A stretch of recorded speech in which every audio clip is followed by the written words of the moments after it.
Hello everyone, today is New Year, so happy New Year all of you. So आज चाहिँ नयाँ वर्ष, कहाँ कहाँ हुनुहुन्छ, के गर्दै हुनुहुन्छ, कता कता घुम्न जाँदै हुनुहुन्छ, इन्जॉय गर्नुस्। आज नयाँ वर्ष। मलाई पनि साथीहरूले घुम्न जाम भन्दै थिए, यता धारापानीतिर कतैतिर जाम पार्कतिर भन्दै थिए। म चाहिँ जान्न भने गएन। सो आज चाहिँ म आफ्नै काममा गइरहेको छु। नयाँ वर्ष भए तापनि अहिले चाहिँ व्यवहारले च्यापेपछि त चाडपर्व नयाँ वर्ष सबै फिका लाग्दो रहेछ। सो म चाहिँ आफ्नै काममा जान लागेको छु। साथीहरू चाहिँ गइसके घुम्न, साथीहरूलाई चाहिँ इन्जॉय गर्नुस् भन्छु। आज चाहिँ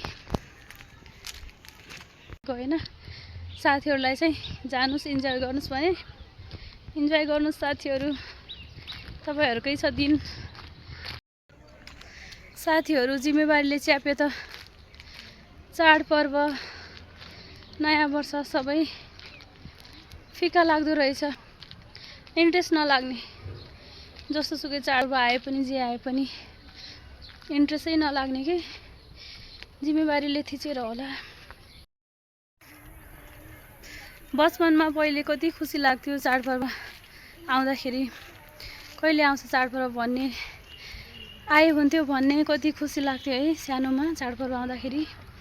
अनि चाडपर्व आयो भने अब मिठो खाने भन्ने कति रमाइलो, कति खुसी हुने, फेरि अब मामा घर जाने भन्ने हुन्थ्यो, खुसी लाग्थ्यो। अहिले सायद जिम्मेवारीले पनि होला, एजले पनि होला, डिफ्रेन्ट हुँदो रहेछ, बचपन जस्तो नहुने। एनिवे जे भए पनि जस्तो भए पनि रमाइलो चाहिँ हुनुपर्छ है, ह्याप्पी चाहिँ हुनुपर्छ लाइफमा। सानो सानो कुरामा ह्याप्पी चाहिँ हुनुपर्छ, ह्याप्पी हुन सिक्नुपर्छ। चाहिँ नयाँ वर्ष भएर 11 वर्ष के अहिले जान लाग्छु। बिहान चाहिँ उठेर नुहाइधुवाइ गरेर भए पनि सरसफाइ गरिदिएर ध्यान दिनु पर्यो, काममा फोकस गर्नु पर्यो। रमाइलो गर्नुस्, घुम्नुस्।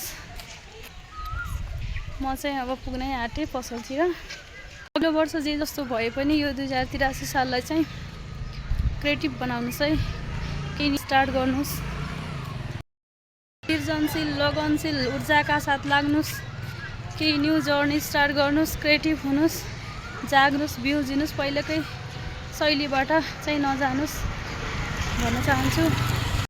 पहिलेको शैलीले चेन्जेस आएन भने कि न्यू ट्राई गर्नुस्, नयाँ ट्राई गर्नुस्, गरेर हेर्नुस् के थाहा हजुरको लाइफ चेन्ज हुन्छ कि। सो पहिलेकै शैलीमा पनि लागि नरहनुस्, एकदम क्रिएटिभ भएर लाग्नुस्, ऊर्जावान भएर लाग्नुस् एकदमै। सो आज यही नै भन्न चाहन्छु। See you next blog, bye by.